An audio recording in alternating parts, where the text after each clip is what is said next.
خواهشاً یه لحظه این ویدیو رو رد نکن.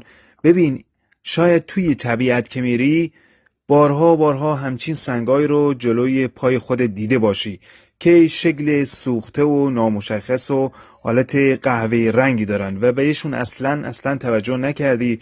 چرا؟ چون ظاهرشون واقعا گول زننده و نامشخصه، اما دریغ از این که داخلشون میتونه جذابیت‌های فوق‌العاده بالایی داشته باشه. ببینید شکل سنگ حالت صدفی شکل و این مدل سنگا معمولا تو خالی از گوشش مشخصه. این سنگا اومدن با دستگاه برشش زدم. بریم داخل کار رو با هم دیگه ببینیم. امیدوارم که لذت ببرین و انرژی بگیرین. ای جانم، ببینید یه آمیتیس بنفش درجه یک کار بی‌نظیر خاص. فقط براق بودن این بلوراشو ببینید. اینم نصف دیگر کار که از همین سنگ برش خورده. چقدر زیباست.